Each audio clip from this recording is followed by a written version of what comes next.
I will soon be a Pokemon. Watch me. I will take over the world. I will be the scariest Pokemon of them all. I will be considered a legendary. What is this? Oh, that's Godzilla Ant. He got rejected. Just ignore him. He's sort of weird. I feel sort of bad for him. He's just like talking to himself. Should we do something? No, man. No. Just walk away.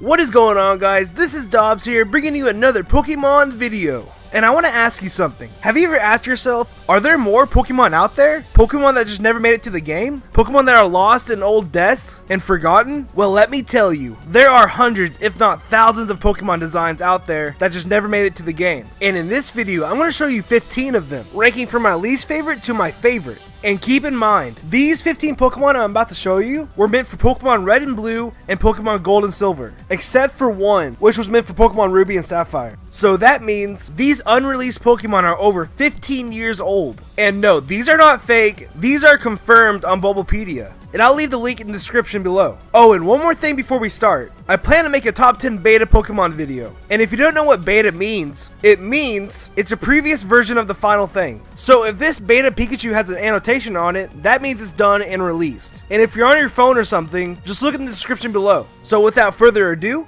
let's get started. Now, I'm going to be brutally honest. The first couple Pokemon that I'm going to show you are going to look pretty bad, and I can see why they were cut. But keep in mind, the designs get better and better throughout this video. And the top 5 Pokemon are definitely worth the wait, in my opinion. So for number 15, I chose this Oviparous creature. This Pokemon never got a name, and Oviparous pretty much means a creature that lays eggs. Now, it literally looks like a turd coming out of an egg. But it probably looks like that because of the point of view that we're looking at it at. But in the Bulbapedia, it says, this is artwork featuring early versions of Red and Rhydon inside of a cave. So maybe this was supposed to be the first evolution for Rhydon. So with that in mind, I think this Pokemon was supposed to be a rock and a ground type. For number 14, I chose Buhi. There's not a lot of information about this Pokemon, other than the fact that it has the same Pokedex number with Jinx, which is number 124, and also shares the same index number with Caterpie. But after looking closely at the design and this concept art, it sort of looks like it was planned to be a normal ghost Pokemon. Now, I'm sort of glad that they didn't do this, because that would be a very overpowered Pokemon. But still, it's interesting to see what a normal ghost Pokemon would look like designed by Nintendo. For number 13, I chose Papio. Now this Pokemon is really weird looking, probably the weirdest out of all these Pokemon. But could you imagine? This could have been a Pokemon from Pokemon Red and Blue, and this would just be a normal looking Pokemon to us. Now the only thing we know about this Pokemon is that it has the same Pokedex number as Quillfish, which is number 211. Now I think this Pokemon was supposed to be a bug poison type. It has like the same idea as coughing. It has like gas coming out of it. You never know, maybe this was the first concept for coughing. But I'm glad they didn't stick with this design because this is just plain weird. For number 12, I chose Kurusu. Now this is when it starts to get interesting, because this Pokemon was actually playable during the alpha demo of Gold and Silver. It knew the moves Growl, Water Gun, and Tackle, so it was a water type. But this is the kicker. It said in the demo that this was the water starter Pokemon. So this right here was the original water starter Pokemon for Pokemon Gold and Silver. But let me tell you, this isn't the only original starter in this list. There's one more, but that's later in the video. But isn't that crazy? Totodile wasn't originally going to be the water starter Pokemon for Pokemon Gold and Silver. So let me ask you, would you rather have Totodile or this Kurusu? And as for typing, I think Kurusu's final evolution was going to be a water ice Pokemon, which is pretty cool. For number 11, I chose this unnamed turtle. Nothing is known about this turtle other than the fact that it sort of looks like Tirtuga from Generation 5. So maybe this unreleased Pokemon inspired the design for Tirtuga. And for the typing, I think maybe a pure water Pokemon. But for some reason, I think this Pokemon had the potential to be a water dark Pokemon, which would have been very unique for Generation 2. For number 10, I chose this Pokemon. Just like a lot of other unreleased Pokemon in this list, this Pokemon doesn't have a name either. But I get the feeling that this Pokemon inspired the design for Hitmontop. But I don't think it was part of the Tyrogue evolution line. I think this was the first evolution for Hitmontop. But then they later decided to make Hitmontop a third evolution for Tyrogue. So they just scrapped this Pokemon altogether. And obviously, I think this Pokemon was supposed to be a fighting type. For number 9, I chose this unnamed rabbit. Now this Pokemon doesn't have a name, nor an official design. It was originally going to be a rabbit with a flower on its nose. Hironobu Yoshida is a Pokemon graphic designer who's been involved in many games, but in an interview with Nintendo Life, Hironobu said he scrapped the design because it didn't make sense in its environment. But I think that's unfortunate, because I think a rabbit Pokemon would have been a great addition to Pokemon Gold and Silver. And for the typing, I think this Pokemon would have been a pure grass type. Now this is part of the video where the Pokemon designs start to become more interesting. And so for number 8, I chose this unnamed sheep Pokemon. Now this Pokemon was based off the first sheep that was cloned, named Dolly. But Junichi and Ken decided to take out this Pokemon because it was considered too controversial for Pokemon. It was likely that this sheep Pokemon was supposed to be in Generation 2 because Dolly was born almost 8 months after the first release of Pokemon Red and Green. According to Bulbapedia, some fans believe that instead of being abandoned entirely, the rejected design was reworked into Mareep and Flaffy. But with the information given, I think this Pokemon would have been a pure normal type. For number 7, I chose Gorillamo. Now this is the counterpart of Godzillant, the Pokemon you saw in the intro. I think these two Pokemon had a rivalry, sort of like Nidorino and Gengar. These two Pokemon are based off of Godzilla and King Kong. Now I think this is the first battle drawn out by Game Freak between two Pokemon. And for Gorillamo's typing, I think he would have been a pure normal type. But I could definitely see him being a fighting type also.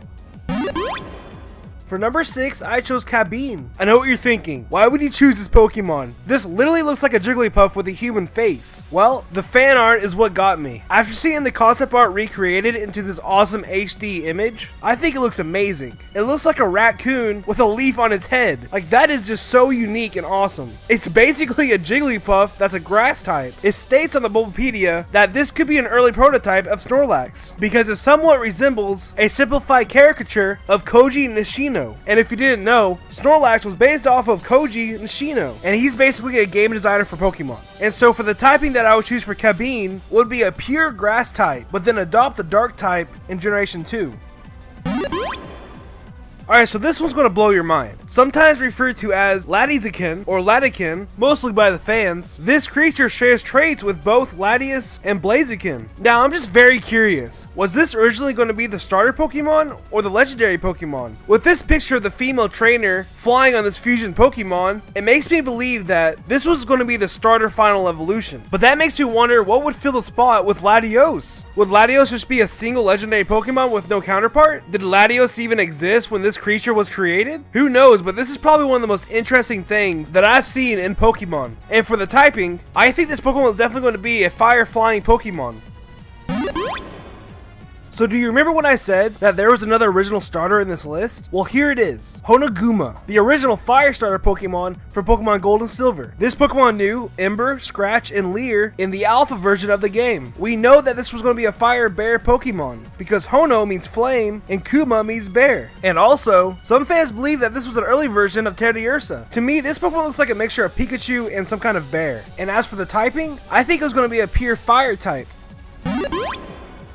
Alright, so the final 3. And so for number 3, I chose 3 Pokemon because they're the only known unreleased Pokemon with an evolution chain, and that is Kokana, Kasanaji, and Kasanaji's evolution. Now I just love the designs for these Pokemon. Just the whole top hat, fancy clothes theme to these Pokemon, I just think it's very unique. And so anyways, Kokana is actually an early version of Weedle, but the rest of the evolution chain were completely replaced by Kukuna and Beedrill. And I think it's unfortunate that they completely scrapped them out because I really like the designs. So maybe in the future, we'll see a recreation of these unreleased Pokemon. And for the typing, I think they have the potential of being a bug fighting type. Alright, so the final 2 have the coolest designs in my opinion, and I think it sucks that they didn't make it to the game. So for number 2, I chose this Pokemon. It doesn't have a name, but it's likely that there was originally 2 legendary dogs, and this was a mixture of Suicune and Raikou, and they later decided to make it into 2 dogs. But it would have been awesome having a legendary Pokemon that was water electric type. So could you imagine a world where it was this Pokemon and Entei? I don't know, man. They should have just added this as a 4th dog because it's such an awesome design. And for the number 1 spot for my favorite unreleased Pokemon is Dragon 4. And no, you didn't hear that wrong. His name is actually Dragon 4. Probably because he was the 4th design for a dragon and never really got an official name. The only things we know about this unreleased Pokemon is that it has the same Pokedex number as Jigglypuff, which is 174, and that it sort of looks like Charizard. Even though it's most likely a beta version of Charizard, I still want to believe that this was going to be a legendary Pokemon for Pokemon Red and Blue. And this concept art of these 2 dragons, one being Dragon 4 and one being his counterpart, which is made up, just made me think that having an exclusive dragon for each game would have been a very cool feature. Like the blue dragon being a water dragon type and the red dragon being a fire dragon type. Like that would have been amazing. But that's all for this video. I hope you guys enjoyed it and hopefully had your mind blown. I spent a lot of time on this video, so if you enjoyed it, be sure to leave a like. I appreciate it a ton. And also be sure to subscribe if you're enjoying the channel. And if you want to follow me on Twitter for fan interactions, video updates, and other cool stuff, follow me at Ethan Dobbs. And for the question of the day, which unreleased Pokemon did you like the most? Leave it down in the comments. Can't wait to see what you guys have in mind. Until next time, see ya.